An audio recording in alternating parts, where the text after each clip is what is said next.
Hey guys, this is Robonuts1 slash Geeklaw, and we're going to be discussing the Marvel Netflix Luke Cage series that came out on Friday. So yeah, let's get started on it. First and foremost, the series was really good. It had the same quality that I think Daredevil Season 1 had. The quality within these shows have always been really great. However, I felt Daredevil Season 2 especially, the quality kind of did a bit of a dive a little bit. I thought the story in Daredevil Season 2 was really complicated. Now, as I understand it, it was supposed to go Daredevil, Jessica Jones, Luke Cage, Iron Fist, and then the Defenders series. However, because these shows are becoming more successful, they did the Iron Man treatment, which was basically Iron Man 2 came out right in the middle of the Marvel Cinematic Universe's build-up, and basically that was that version done in the Daredevil Season 2. So Daredevil Season 2 is the Netflix series' version of Iron Man 2, and a lot of the plot and the build-up towards the Defender series happened within that show. So it got really confusing really quickly, and it didn't have the context that we were supposed to see within the shows. Jessica Jones was, to a degree, it had better quality than Daredevil Season 2.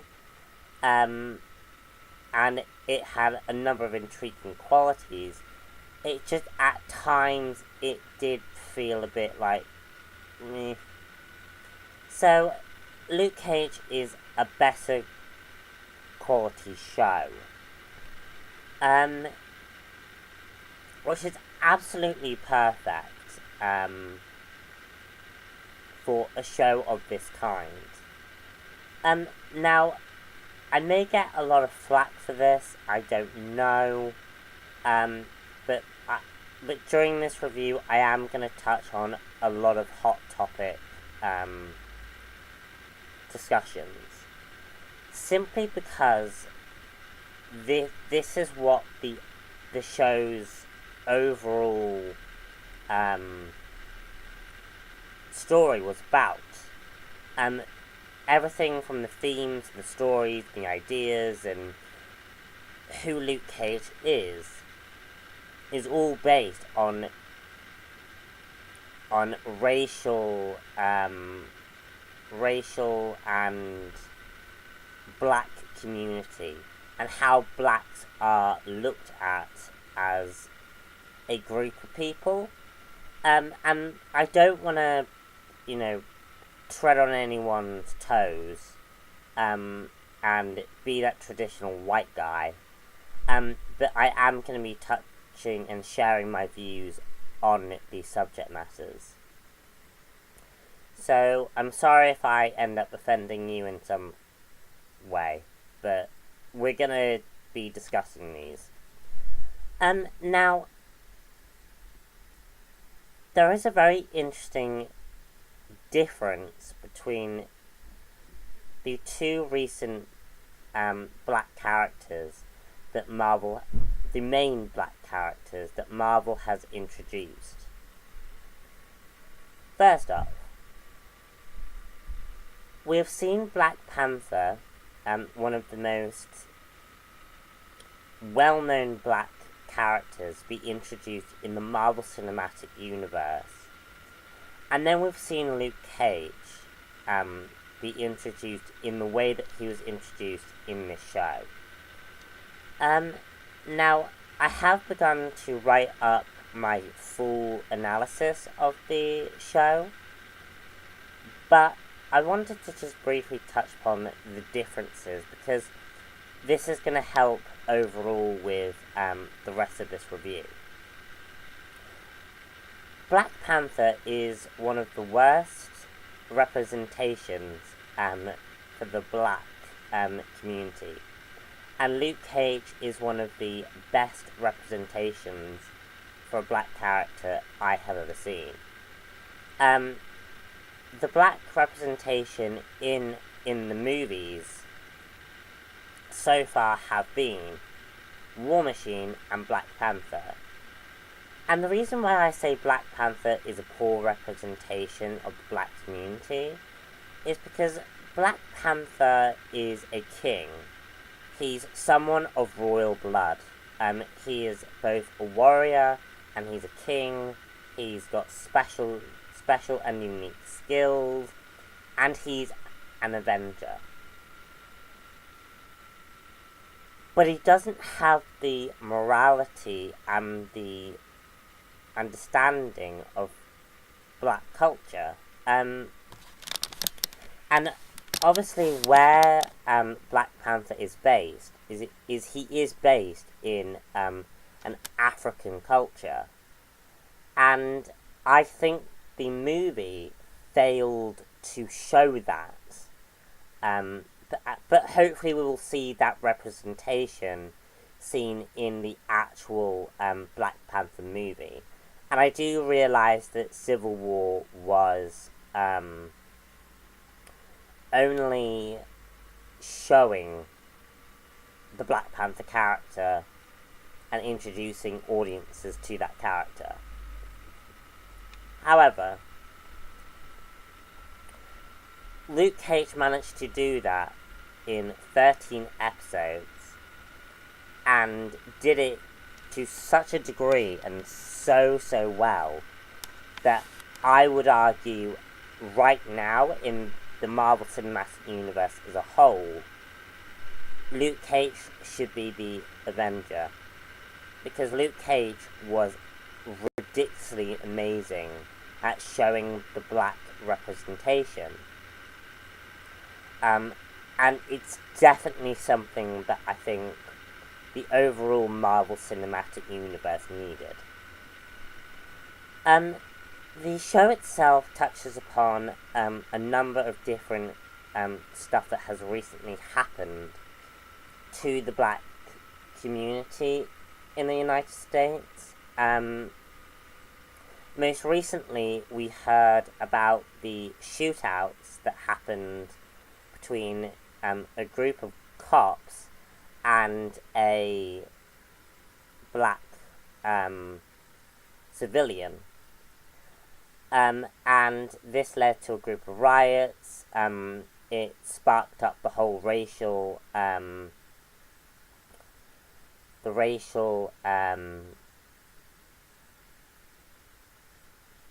thought processes that I'm sure many black people have.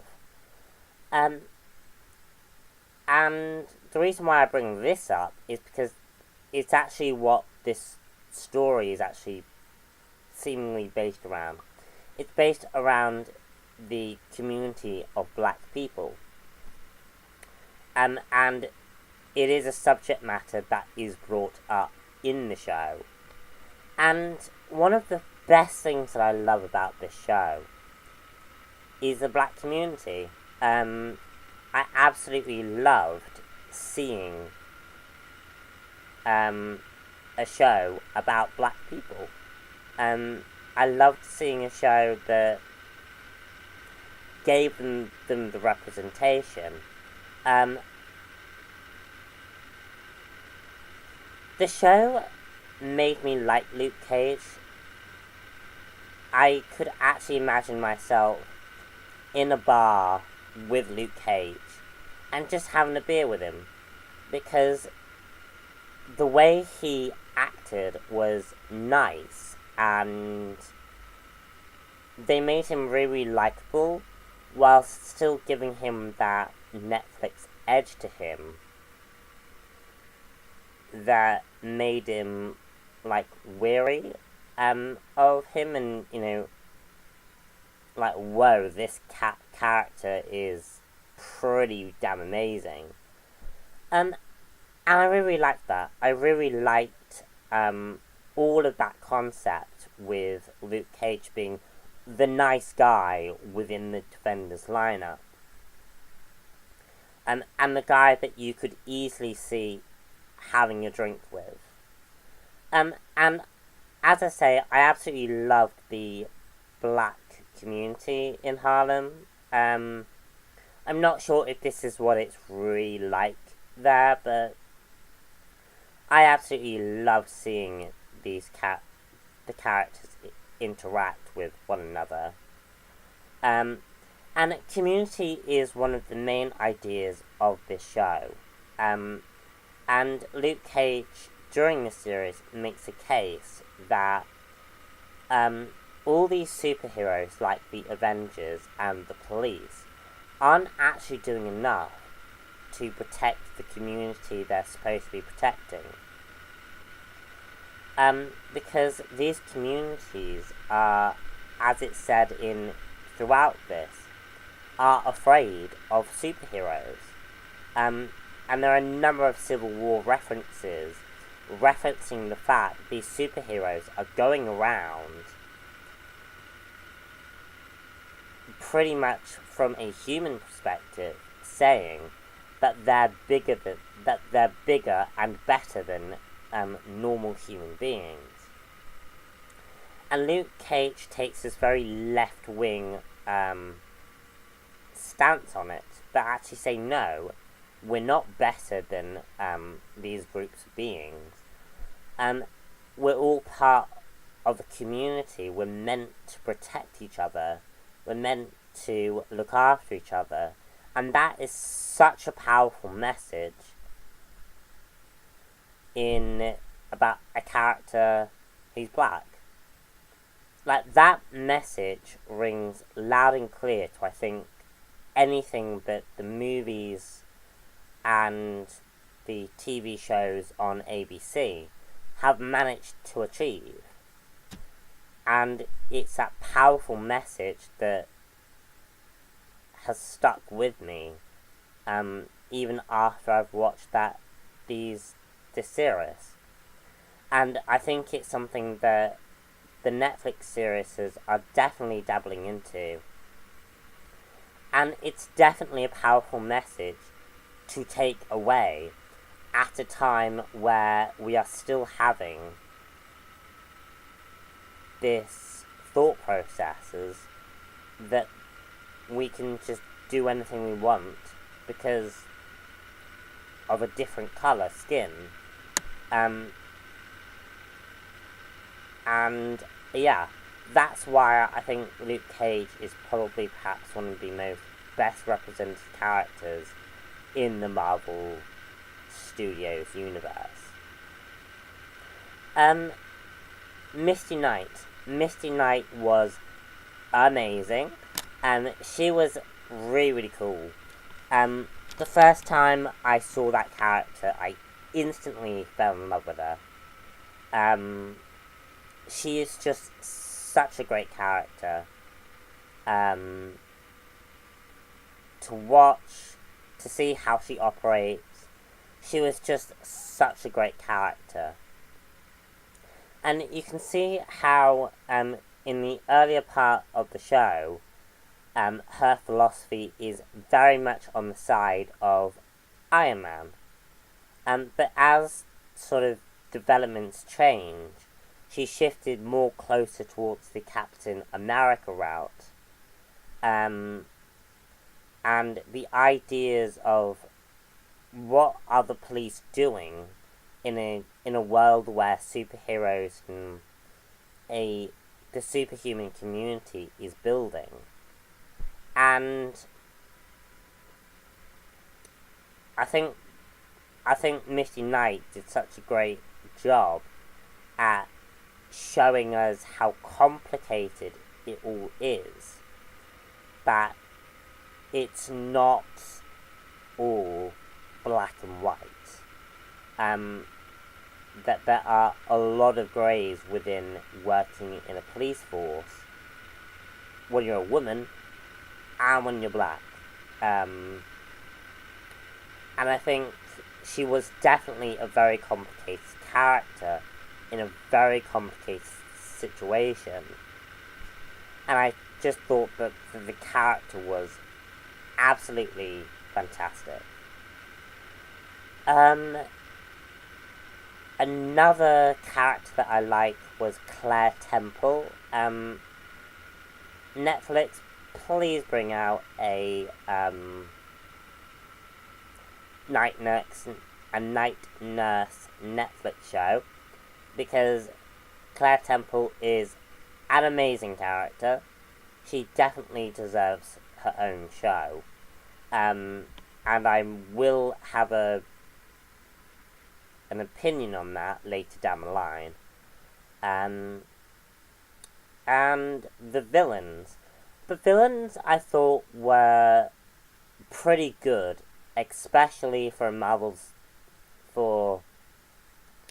villain, as far as the villains go. I thought Black Mariah was pretty badass at building towards those villain routes. I thought that Diamondback was an amazing character, especially when he got his costume.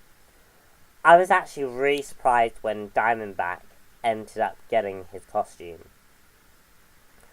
because that was an amazing look, and I was very surprised that they did it. It was just so cool. Cottonmouth, I have to say, was a bit of a disappointment. He didn't live up to his full potential. But the interesting thing about this show is it had multiple villains. Because I think that's where Jessica Jones kind of failed on. And it just showed, like, the one villain. But this show had multiple villains in a very complex plot to put two individuals on top of a rather interesting hierarchy. And then by the end of the show, a lot of the characters that were there originally have changed or have gone away. And that brings up a very interesting thing for the Luke Cage Season 2 show. So that's all I pretty much want to say so far. You may have noticed, if you've watched the show, that I haven't talked about Reaver Connors or the Hammer Tech stuff.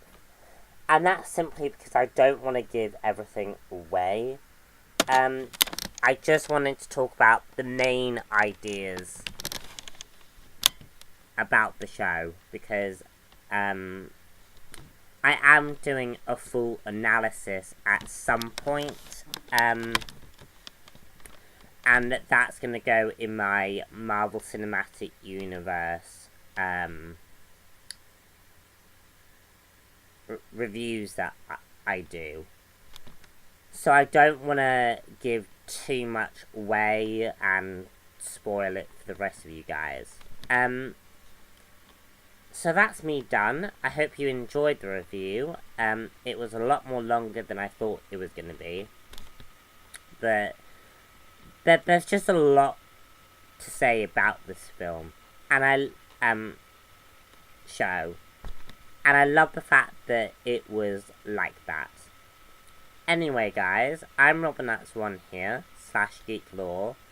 And I shall see you all very soon for something else, probably. I'm doing the rest of the reviews for the comic book shows. For the comic book shows later tonight, so stay tuned for that. Anyway, bye.